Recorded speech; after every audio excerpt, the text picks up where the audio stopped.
नमस्कार दोस्तों, GPS physics online classes में आप सभी का स्वागत है। मित्रों, लास्ट में हमने गाउस के नियम के अनुप्रयोग के अंदर चालक गोले के कारण विद्युत क्षेत्र की तीव्रता पढ़ी। अब हम यहाँ पर अचालक गोले के कारण विद्युत क्षेत्र की तीव्रता का जो मान है वो ज्ञात करेंगे। तो आज की अपनी हेडिंग क्या हो जाएगी बच्चों? अचालक गोले के कारण विद्युत क्षेत्र की तीव्रता। तो अपनी हेडिंग है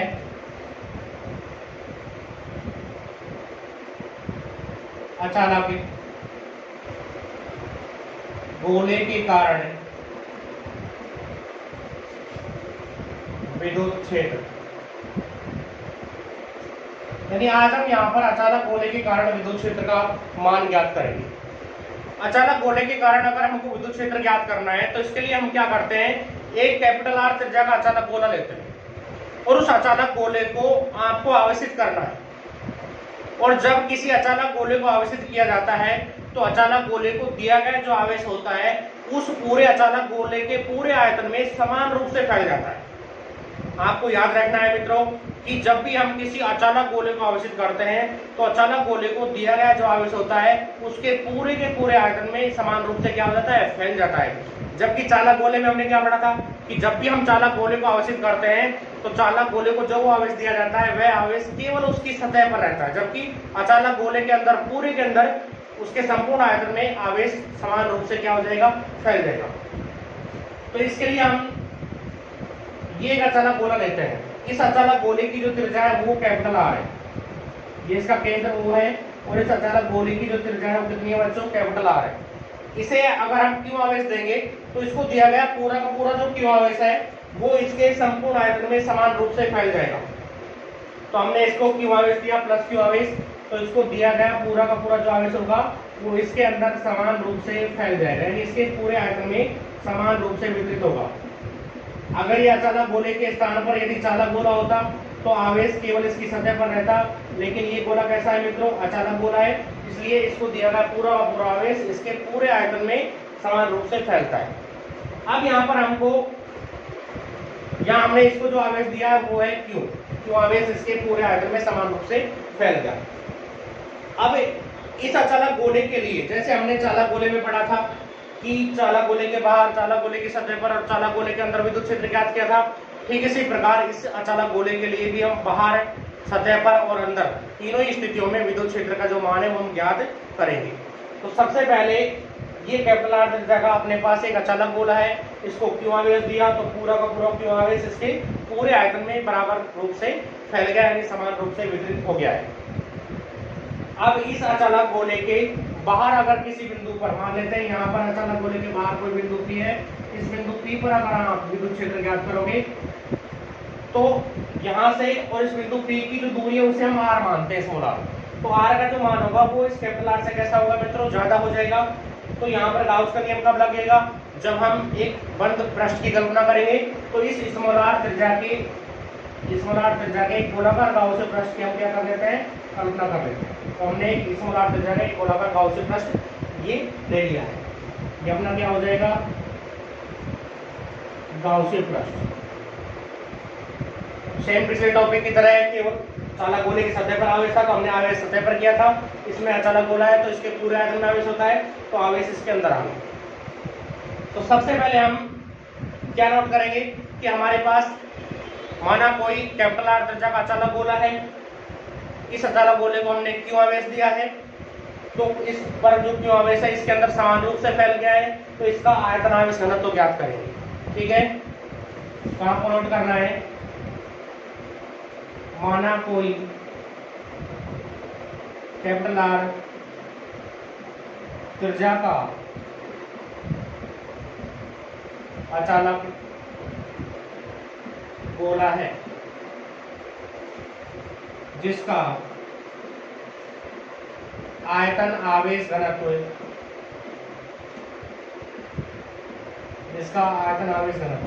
तो वो आयतन आवेश घनत्व के बारे में पहले पढ़ चुके हैं। आयतन आवेश घनत्व को हम रो से रिप्रेजेंट करते हैं, यानी रो से व्यक्त करते हैं। और आयतन आवेश घनत्व का सूत्र क्या होता है बच्चों, रो बराबर आवेश बटे आयतन। तो आवेश इस गोले को आपने कितना दिया है, क्यों दिया है, तो आवेश की जगह क्यों आ जाएगा, बटे में इस गोले अंदर वाले गोले का आयतन लेना है। तो अंदर वाले गोले का आयतन क्या है, इसकी त्रिज्या कैपिटल आर है, तो तो गोले का आयतन का सूत्र क्या होता है बच्चों, 4/3 पाई आर क्यूब होता है। तो आयतन की जगह आप कर दोगे 4/3 पाई आर क्यूब, ये 3 ऊपर चला जाएगा तो इसको हम लिख सकते हैं 3q/4 पाई आर क्यूब, और ये अपनी समीकरण 1 है। यानी सबसे पहले हम इस अचालक गोले का आयतनावेश घनत्व ज्ञात करेंगे और आयतनावेश घनत्व का मान 3q/4 पाई आर क्यूब आपको प्राप्त हो जाएगा। अब पहली स्थिति हमको लेनी है इसमें। पहली स्थिति क्या है, अचालक गोले के बाहर विद्युत क्षेत्र ज्ञात करना है। अचालक गोले के बाहर विद्युत क्षेत्र, ये हमको ज्ञात करना है। और अचालक गोले के बाहर जो बिंदु P हमने लिया है, इस बिंदु P की ओर से दूरी स्मॉल r है, तो स्मॉल r का जो मान है वो कैपिटल R से कैसा होता है, ज्यादा होता है। तो यहाँ हम लिख सकते हैं small r greater than capital R। तो ये अपना पहला बिंदु हो जाएगा इसमें अचालक गोले के बाहर विद्युत क्षेत्र का। जैसा हमने अचालक गोले के अंदर ज्ञात किया था, सेम वैसा ही हम यहाँ पर ज्ञात करेंगे। तो इसके लिए क्या करेंगे, यहाँ पर एक अल्पांश लेंगे। ये हमने एक क्षेत्रफल अल्पांश ले लिया। इस अल्पांश को क्या मानते हैं, dA। विद्युत क्षेत्र की दिशा पिछले टॉपिक की तरह E वेक्टर की इधर हो जाएगी और क्षेत्रफल सदिश dA वेक्टर की दिशा की इधर हो जाएगी। तो यहाँ पर थीटा का जो मान होगा वो कितना होगा मित्रों, सेम पिछला टॉपिक है। गाउस से प्रश्न हमने लिया है, इस पर क्षेत्रफल पर ले लिया, dA वेक्टर की दिशा इधर और विद्युत क्षेत्र E वेक्टर की दिशा भी इधर ही होगी, सेम पिछला टॉपिक है, केवल आवेश अंदर। अब सबसे पहले आप इस गाउस से प्रश्न निर्गत फ्लक्स ज्ञात करोगे, फ्लक्स की परिभाषा से। सबसे पहले आप क्या लिखोगे, विद्युत फ्लक्स की परिभाषा से क्या ज्ञात करोगे, निर्गत फ्लक्स, निर्गत विद्युत फ्लक्स। फाई बराबर किसके होता है, आप जानते ही हो, फाई बराबर समाकलन E vector dot dA vector होता है। E vector dot dA vector को अगर हम सॉल्व करें तो ये बराबर किसके आ जाता है, integral EA cos theta. Phi का मान ये प्राप्त हो जाता है। अब यहाँ पर थीटा का मान 0 डिग्री, आपको थीटा बराबर 0 रखना है। तो फाई बराबर integral E dA cos 0 degree. cos 0 का मान कितना होता है बच्चों, 1 होता है। यहाँ पर आप 1 रखेंगे। E कैसा होता है, यहाँ पर नियत होता है, E को बाहर ले लेंगे। तो फाई बराबर E तो बाहर आ गया, इंटीग्रल dA आ गया। साइड में आप देख सकते हो cos 0 डिग्री बराबर 1 है और E बराबर कैसा है, नियत है। अब dA का आपको समाकलन करना है। dA का क्या करना है, समाकलन। अब यहाँ पर आपको थोड़ा समझना है, dA क्या है, क्षेत्रफल अल्पांश है। इस अल्पांश का क्षेत्रफल dA है। अब यहाँ पर इस गाउसियन पृष्ठ पर dA क्षेत्रफल के बहुत सारे अल्पांश होंगे। अगर उन सभी अल्पांशों का आप टोटल कर देते हो, उन सभी अल्पांशों को आप यदि जोड़ देते हो, यानी उन सभी अल्पांशों के क्षेत्रफलों को आप टोटल कर देते हो, तो आपको dA का समाकलन प्राप्त हो जाएगा। और ये जो गाउसियन पृष्ठ है ये कैसा है बच्चों, ये गोलाकार गाउसियन पृष्ठ है।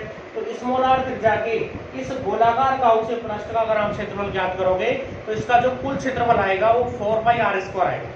यानी गोलाकार पृष्ठ का जो संपूर्ण पृष्ठीय क्षेत्रफल होता है वो कितना होता है बच्चों, 4 पाई r स्क्वायर होता है। तो dA का समाकलन किसके बराबर हो जाएगा, 4 पाई r स्क्वायर के बराबर।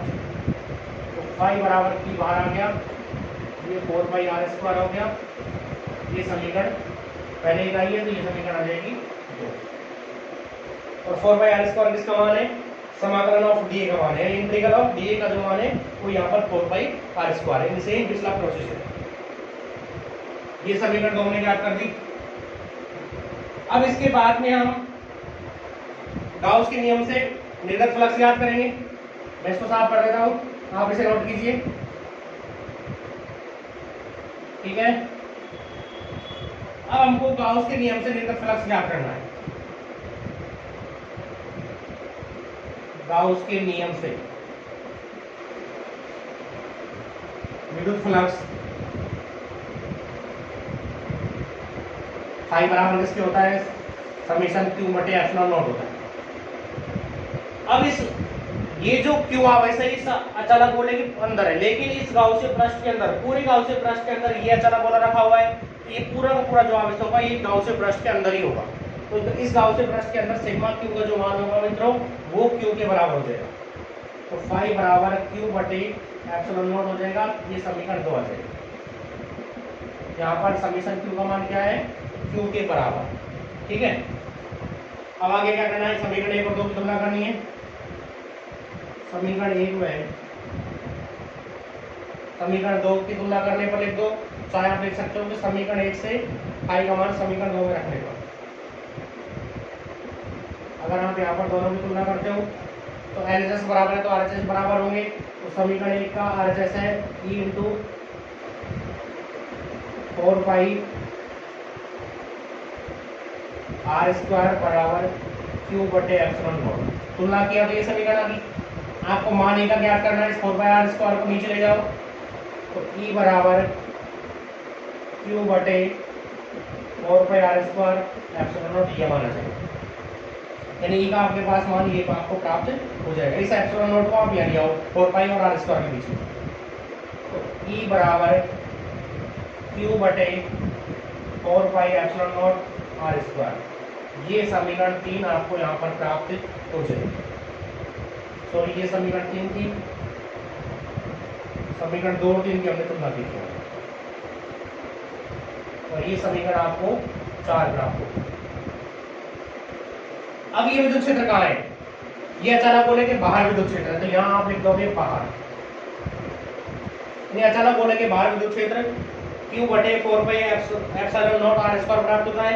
1 बटे 4 पाई एप्सिलॉन नॉट की जगह आप रखना चाहो तो के रख सकते हो।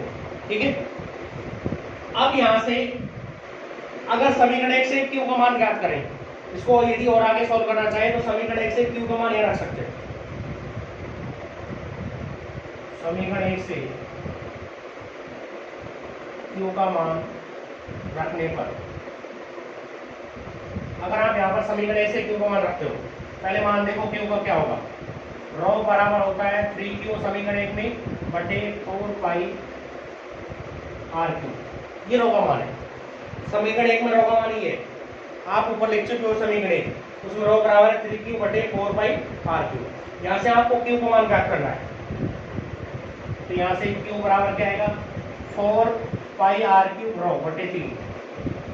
4 पाई आर क्यूब रो बटे क्या आ जाएगा, 3 आ जाएगा। तो ये क्यू का मान आप क्या रख दो, क्या हो, तो ई बाहर बराबर क्यू की जगह आप क्या रखोगे, 4 पाई आर क्यूब रो बटे 4 pi epsilon naught r square. और ये 3 और कहाँ जाएगा, नीचे।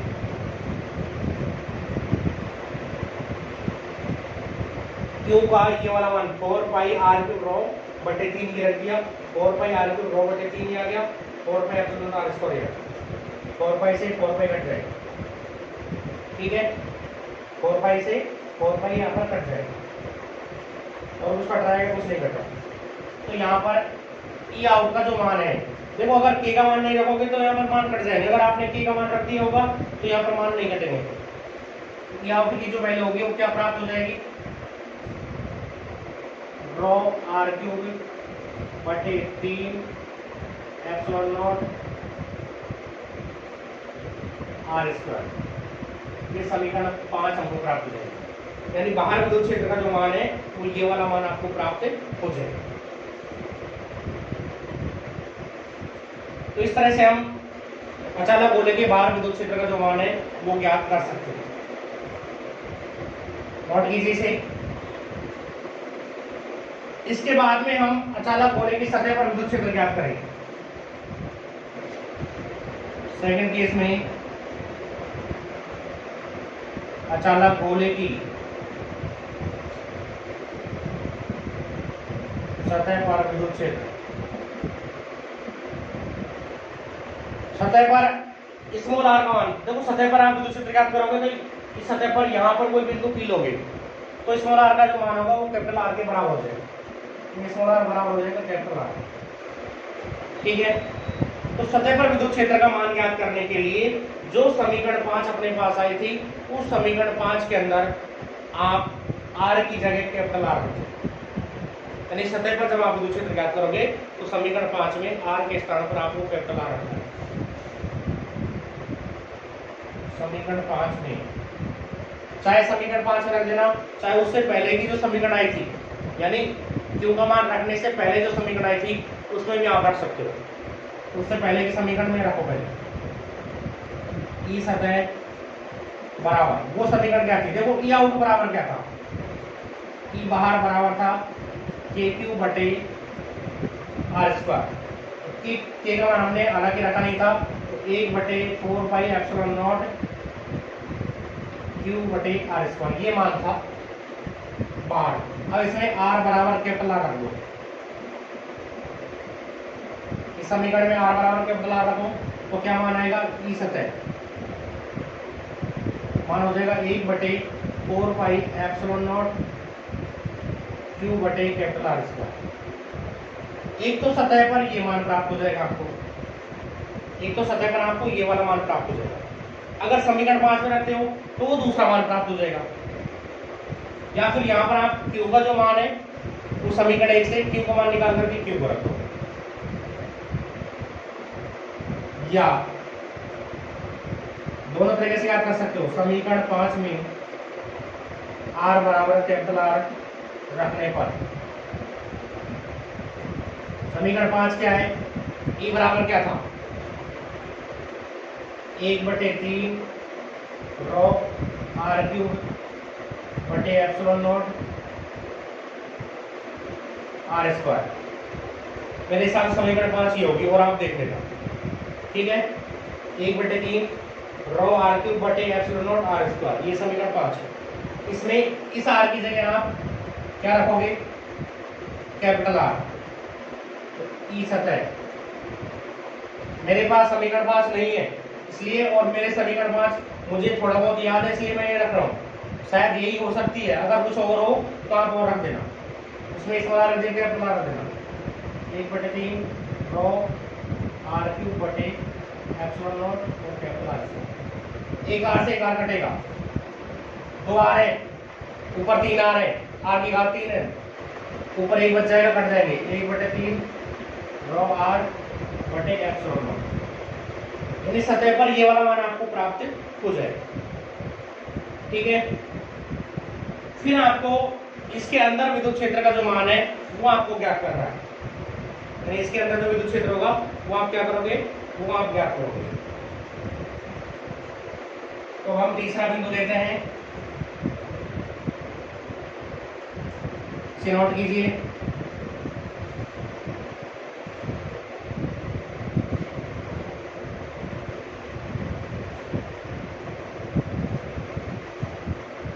हमारा तीसरा बिंदु क्या होगा,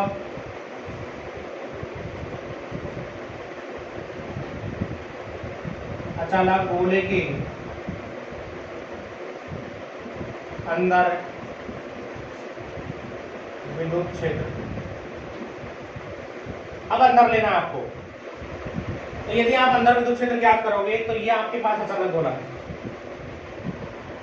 थोड़ा बड़ा बना देते हैं, ये कैपिटल आर त्रिज्या का अचालक गोला है मित्रों। इसके अंदर प्लस क्यू आवेश समान रूप से विद्यमान है।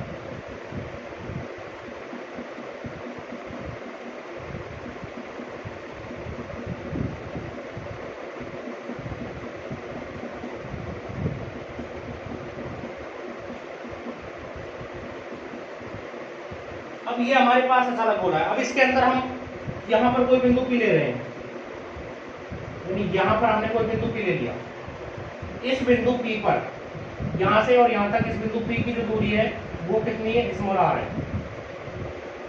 अब इस बिंदु पी पर विद्युत क्षेत्र का मान ज्ञात करने के लिए इस अचालक गोले के अंदर हम एक स्मॉल आर त्रिज्या के गाउस पृष्ठ की कल्पना करते हैं। यानी अचालक गोले के अंदर अगर विद्युत क्षेत्र हमको ज्ञात करना है तो इसके अंदर एक बिंदु पी हमने ले लिया। अब यहाँ पर एक स्मॉल आर त्रिज्या का एक गोलाकार गाउस पृष्ठ की हम क्या करेंगे, कल्पना करेंगे। तो ये हमने यहाँ पर एक स्मॉल आर त्रिज्या का गाउस पृष्ठ है, ठीक है। इस पूरे गोले के अंदर तो क्यू आवेश है, लेकिन अब ये जो गाउस पृष्ठ है इसके अंदर अलग आवेश होगा, तो इसके अंदर उपस्थित जो आवेश है उसको हम क्या मान लेते हैं मित्रों, उसको हम क्यू डैश मान लेते हैं। इस गाउस पृष्ठ के अंदर जो आवेश की मात्रा है उसको हमने क्या मान लिया, क्यू डैश मान लिया। ये हो जाएगा गाउसी है पृष्ठ, और इस गाउसी पृष्ठ के अंदर आप इसकी मात्रा हमने q डैश मान ली। ठीक है, तो आप ये चित्र बनाइए। यहां पर सेम प्रोसीजर एक अल्फांस लिया जाएगा, विद्युत क्षेत्र ई वेक्टर की दिशा इधर हो जाएगी और डीए वेक्टर की दिशा भी इसी दिशा में होगी। ये अपना डी अल्फांस, तो आप इस चित्र को नोट कीजिए और ये यहां पर एक बिंदु पी है। तीसरी स्थिति में आर का मान लेस देन होगा कैपिटल आर से। ठीक है, करने का तरीका वही सेम प्रोसीजर रहेगा। पिछले टॉपिक में जो हमने जिस विधि से हमने सॉल्व किया है, दो समीकरण बनाकर के जो सॉल्व किया है, उसी विधि से हम यहाँ पर इसको सॉल्व करेंगे। तो आपको थोड़ा ध्यान समझना है। सबसे पहले क्या किया जाएगा, हम जानते हैं कि विद्युत फ्लक्स फाई बराबर किसके होगा, integral E vector dot D A vector, और इसको क्या लिख सकते हैं, integral E D A cos theta. D A के स्थान पर आप डी एस भी ले सकते हो। ठीक है, फिर आपको यहाँ पर भी डी एस लिखना पड़ेगा और यहाँ पर भी डी एस और यहाँ पर भी डी एस लिखना पड़ेगा। ठीक है, थीटा का मान 0 डिग्री होगा, सेम प्रोसीजर है, E D A cos 0 degree. कोस 0 का मान कितना होता है, 1 होता है, ई नियत होता है, तो ई को बाहर ले लेंगे, ई बाहर आ गया, इंटीग्रल डी ए बचेगा, कोस 0 डिग्री बराबर डी। ठीक है, ई नियत है इसलिए बाहर ले लेंगे। डी का आप समाकलन करोगे तो डी का समाकलन करने पर देखो यहाँ पर डी अल्फांस इस गाउसी पृष्ठ पर लिया गया, तो जब आप डी का समाकलन करोगे तो डी का समाकलन 4/r² ही प्राप्त होगा, लेकिन आर कैसा आएगा, छोटा, क्योंकि गाउसी पृष्ठ की त्रिज्या स्मॉल आर है। ठीक है, तो इस डी का समाकलन क्या प्राप्त हो जाएगा बच्चों, e × 4πr²। पहले समीकरण 5 आ गई थी, ये समीकरण आ जाएगी 6। अब कौन सा नियम लगाओगे, गाउस का नियम।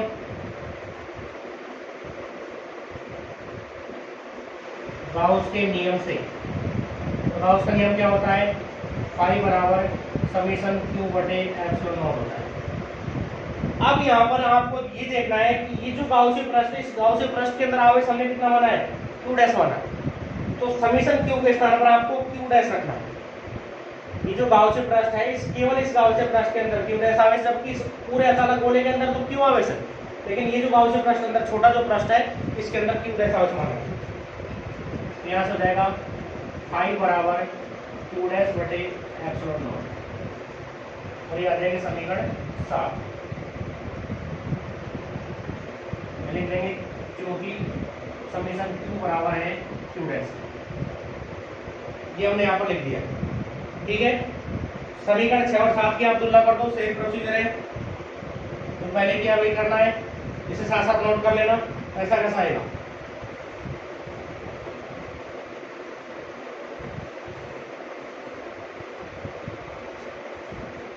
समीकरण 6 में समीकरण 7 की आपको पढ़नी है मित्रों तुलना। समीकरण 6 का एस और आर एच एस समीकरण 7 के बराबर है, तो ई × 4πr² बराबर हो जाएगा q डैश बटे एप्सिलॉन नॉट। ई का मान ज्ञात करोगे, बिल्कुल सेम है, q की जगह q डैश आ गया है, तो q डैश बटे 4πr² एप्सिलॉन नॉट। इस एप्सिलॉन नॉट को यहाँ ले आओ, अगर की का मान रखना चाहते हैं तो ले आना, नहीं तो कोई जरूरी नहीं है। q डैश बटे 4πr², ये समीकरण आ गई 8। अब यहाँ पर आपको q डैश का मान ज्ञात करना है, यहाँ ध्यान रखना है थोड़ा सा। इस पूरे आयतन में, यानी इस पूरे अचालक गोले के अंदर क्यों आवेश है, तो सबसे पहले आप इकाई आयतन में आवेश की मात्रा ज्ञात करोगे, जो आप पहले ज्ञात कर चुके हो, रो। अगर एकांक आयतन में रो आवेश है आपके पास, तो इस गाउसी पृष्ठ में कितना आवेश होगा, इस गाउसी पृष्ठ के आयतन को, यानी ये जो अंदर का जो छोटा पृष्ठ है, इस छोटे गाउसी पृष्ठ के आयतन को अगर आप रो से गुणा कर देते हो, तो रो से गुणा करने पर आपके पास q डैश का मान प्राप्त हो जाएगा। ठीक है, तो इसका आयतन आप ज्ञात करो। इस छोटे अंदर के गोले का आयतन कितना होगा, 4/3 pi small r cube, 4/3 pi small r cube आएगा, क्योंकि अंदर के गोले की त्रिज्या कितनी है, स्मॉल आर है। तो इस आयतन को अगर आप रो से गुणा कर देते हो तो रो से गुणा करने पर आपको q डैश का मान प्राप्त हो जाएगा। देखो एकांक आयतन में आवेश की मात्रा रो है, जिसको आप आयतनावेश घनत्व कहते हो, यानी एकांक आयतन में आवेश की मात्रा कितनी है बच्चों, रो है। और रो का मान आपने समीकरण में ज्ञात कर लिया था, वो तो इकाई आयतन में आवेश की मात्रा है। लेकिन अगर यहाँ पर आपको q डैश का मान ज्ञात करना है तो इस छोटे गोले का आयतन आपको पता होना चाहिए और छोटे गोले की त्रिज्या आपको पता है। त्रिज्या से आप गोले का आयतन ज्ञात कर सकते हो, सूत्र क्या होता है, 4/3 पाई आर क्यूब होता है। तो 4/3 पाई आर क्यूब इस छोटे गोले का आयतन हो जाएगा। इस छोटे गोले के आयतन को आप रो से अगर गुणा करोगे, रो से गुणा करने पर आपको q डैश का मान प्राप्त हो जाएगा। तो आप क्या लिखोगे, गाउसीय पृष्ठ का आयतन बराबर है 4/3 पाई स्मॉल आर क्यूब। गोले का आयतन का सूत्र लगाया है, गाउसीय पृष्ठ स्मॉल आर त्रिज्या का है, इसलिए उस गाउसीय पृष्ठ का आयतन तो हो गया।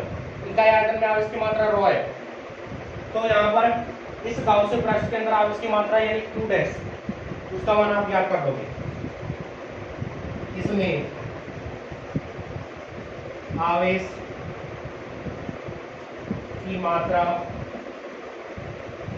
q डैश बराबर, इस आयतन के अंदर आवेश आप ज्ञात करोगे तो इस आयतन को आप रो से गुणा कर दोगे। किससे गुणा कर दोगे, रो से, तो हो जाएगा 4/3 पाई आर क्यूब रो। रो का मान समीकरण 1 से रखो, रो का मान समीकरण 1 से रखो।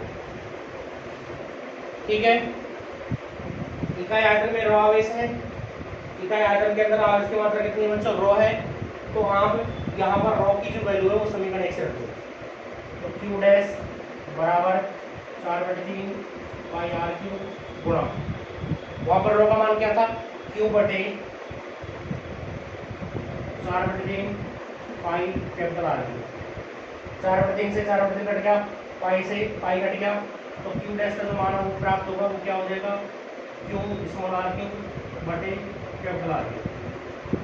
इस q डैश के मान को आप समीकरण 8 में रखो। आपको q डैश का ये वाला जो मान है ये यहाँ पर रखना है समीकरण 8 में। मैं ऊपर से इसको साफ कर देता हूँ, हो सकता है नीचे आपको दिखाई नहीं दे। तो आप क्या लिखोगे, q डैश का मान समीकरण 8 में रखने पर, ये मान आपको समीकरण 8 में रखना है, ये वाला जो मान था वो आपको समीकरण 8 में रखना है। समीकरण 8 क्या थी, E बराबर 1/4 पाई एप्सिलॉन नॉट q डैश बटे आर स्क्वायर, ये समीकरण 8। यहाँ पर आप q डैश का मान रख दो, E बराबर 1/4 पाई एप्सिलॉन नॉट, q डैश जगह क्या रखोगे, q आर क्यूब बटे कैपिटल आर क्यूब, और ये आर स्क्वायर और नीचे आ जाएगा। ठीक है, ऊपर 3 घात है, नीचे 2 घात है, कट जाएगी, क्या बचेगी, 1/4 पाई एप्सिलॉन नॉट, ऊपर बचेगा q, एक बचेगा r और नीचे बच जाएगा r। तो अंदर अगर विद्युत क्षेत्र ज्ञात करें तो अचालक गोले के अंदर विद्युत क्षेत्र का जो मान है वो कितना प्राप्त होता है मित्रों, 1/4 पाई एप्सिलॉन नॉट q r बटे आर क्यूब प्राप्त हो जाता है। यहाँ पर इसकी जगह आप रखना चाहो तो k रख सकते हो, यानी 1/4 का एप्सिलॉन नॉट के स्थान पर आप k भी रख सकते हो। तो ये हमको समीकरण 9 प्राप्त होगी। तो इस तरह से आप अंदर विद्युत क्षेत्र का जो मान है वो ज्ञात कर सकते हो। अगर आपको इस वीडियो में यदि कोई भी समस्या आती है तो आप इस वीडियो को कई बार देखें। देखो मैं इसको और भी आसानी से अच्छे तरीके से समझा सकता था, लेकिन ये बड़ा टॉपिक है और बड़ा टॉपिक में ये वीडियो लगभग, अगर मैं इसको और डिटेल में पढ़ाता तो ये वीडियो लगभग 1.5 घंटे पर पहुंचती, और 1.5 घंटे की वीडियो बनाना पॉसिबल नहीं है, यानी उसमें काफ़ी समस्या आती है, इसलिए मैंने इसको थोड़ा सा फास्ट लिया। तो आप इसको 2-3 बार देखें इस वीडियो को, जिससे आपको ये आसानी से समझ में आ जाएगा। फिर भी अगर नहीं आता है तो आप बाद में पूछ लेते। तो अंदर विद्युत क्षेत्र का मान आ गया। अगर केंद्र पर विद्युत क्षेत्र ज्ञात करें, यानी यहाँ पर विद्युत क्षेत्र ज्ञात करें केंद्र पर, इस बिंदु पर अगर बिंदु P को आप रखोगे तो फिर बिंदु P इस केंद्र पर आ जाएगा, तो इस स्मॉल r का मान कितना हो जाएगा बच्चों, 0 हो जाएगा। तो केंद्र पर अगर विद्युत क्षेत्र ज्ञात करना चाहें, अचानक गोले के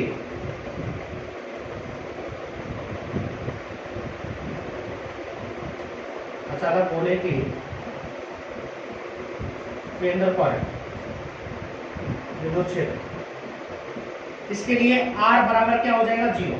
यानी इस समीकरण में आपको r बराबर 0 रखना है। इस वाले समीकरण में, यानी समीकरण 9 में r बराबर आपको 0 रखना है, तो यहाँ 0 रख दो। r का मान अगर आप 0 रखोगे, r की वैल्यू अगर आप यहाँ 0 रखते हो, तो 0 रखने पर केंद्र पर विद्युत क्षेत्र का जो मान है वो आप यहाँ से ज्ञात कर सकते हो।